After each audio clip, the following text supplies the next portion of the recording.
គោលបំណងដែលខ្ញុំចង់ធ្វើ podcast នេះឡើងមកទៅគឺដោយសារខ្ញុំចង់ឲ្យមានការអភិវឌ្ឍខ្លាំងទៅរឿង motorsport នៅស្រុកយើងទី1រឿង motorsport ទី2រឿងចរាចរណ៍ក្នុងសង្គម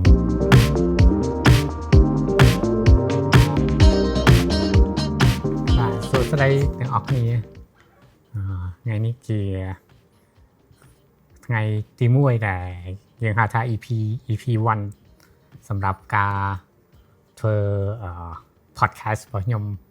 ហេតុផលមួយចំនួនដែលខ្ញុំចង់បង្កើតជា podcast របស់ខ្ញុំមួយសម្រាប់ចែកជម្រែកបទពិសោធន៍ដែលខ្ញុំបានទទួលមកកន្លងមកនេះគឺ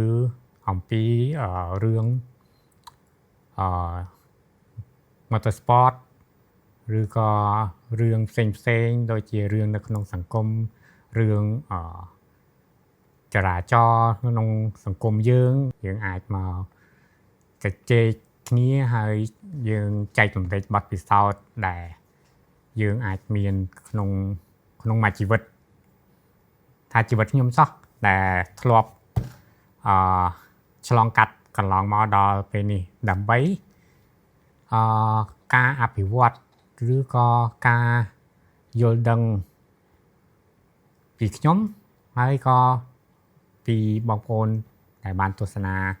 ក្នុង podcast នេះដែរហើយក៏ជាការដូរបទពិសោធន៍គ្នាតាមរយៈបងប្អូនអាច comment ចូលមកក្នុងខាងក្រោមនេះដើម្បីយើងចែកចម្លែកបទពិសោធន៍គ្នាថាសង្គមយើងឥឡូវយ៉ាងម៉េចហើយក៏រឿងខ្លះខ្ញុំក៏អត់ដឹងរឿងខ្លះខ្ញុំក៏អាចដឹងពីបងប្អូនវិញដោយសារ motorsport នៅស្រុកយើងដូចយើងដឹងទាំងអស់គ្នាគឺអត់ទាន់សូវមានការរីកចម្រើនដូចប្រទេសដទៃហើយខ្ញុំក៏ចង់ជំរុញវិស័យ motorsport នៅស្រុកយើងឲ្យមានការរីកចម្រើនឡើងទៅច្រើនជាងនឹងដែរហើយក្នុងនាមខ្ញុំជាអនុប្រធានក្នុងសហព័ន្ធកីឡាយានយន្តដែរក៏គឺចង់ជំរុញរឿងហ្នឹងជាពិសេសគឺយុវជនជំនាន់ក្រោយដើម្បីឲ្យពួកគាត់មានចំណេះដឹងមានបទពិសោធន៍ដែលយើងធ្លាប់ឆ្លងកាត់មកហ្នឹងគឺផ្ដល់ឲ្យគាត់មិនចាំបាច់ឲ្យគាត់ត្រូវទៅឆ្លងកាត់រឿងខុសរឿងត្រូវហើយយកបទពិសោធន៍មកទៀតគឺយើងយកបទពិសោធន៍ដែលត្រឹមត្រូវហើយដែលខ្ញុំគិតថាល្អអាហ្នឹងគឺជាគំនិតខ្ញុំទេគឺជាខ្ញុំគិតថាវាល្អបានយកមកចែករំលែកឲ្យប្រកប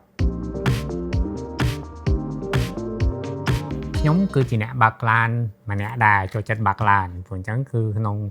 សង្គមខ្ញុំឃើញថានៅច្បាប់ចរាចរណ៍ទាំងអស់គឺត្រូវការអភិវឌ្ឍដែរហើយវាពាក់ព័ន្ធនឹងការយល់ដឹងមួយចំនួនដែលខ្ញុំគិតថា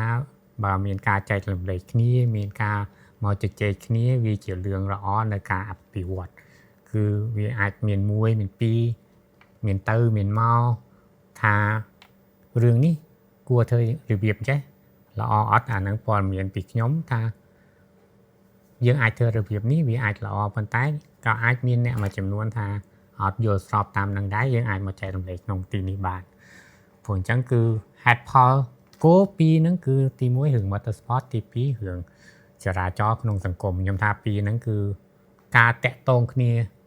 ដោយប្រយោលដូចយើងដឹងឬក៏មិនដឹងក៏ដោយវានឹងតាក់ទងគ្នាដោយសារប្រើឧបករណ៍មួយគឺយើងហៅថាឡានហ្នឹងរួមគ្នាសង្គមដែលមានអ្នកប្រើប្រាស់ចំនួនច្រើនវាតែងតែមានបញ្ហាមួយចំនួនបើយើងអត់មានកន្លែងណាដែលមកជជែកគ្នាចុងក្រោយវាអាចយល់ច្រឡំឬក៏ការគិតអត់ដូចគ្នាធ្វើយ៉ាងម៉េចឲ្យគិតដូចគ្នាបានអាហ្នឹងគឺខ្ញុំថាជារឿងល្អមួយដែលអាចអភិវឌ្ឍសង្គមយើងទៅខាងមុខបានល្អទោះបី channel នេះជា channel ដែលយើងជជែកគ្នាសប្បាយអត់មាន serious អត់មានរឿងផ្លូវច្បាប់អីទេគ្រាន់តែថា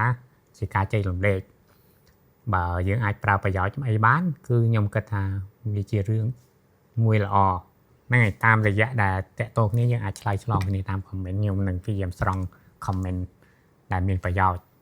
ហើយមកឆ្លើយតបក្នុង EP បន្តទៀតហើយបើសំណួរណាដែលខ្ញុំគិតថា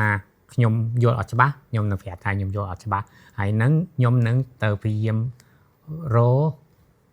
ចម្លើយដែលច្បាស់មកជូនបងប្អូនទាំងអស់គ្នាអញ្ចឹងអរគុណទាំងអស់គ្នាហើយសូមទាំងអស់គ្នាតាមដានpodcast របស់ខ្ញុំបន្តទៀតនៅ EP ក្រោយៗបើអ្នកចូលមកហើយសូមជួយគ្នាចុច subscribe ចុច follow ផងដើម្បីយើង alert ទៅដល់ពេលយើងចេញ EP បន្តទៀតហើយខ្ញុំសង្ឃឹមថាបានការគាំទ្រពីបងប្អូនទាំងអស់គ្នានៅ EP បន្តបាទអរគុណ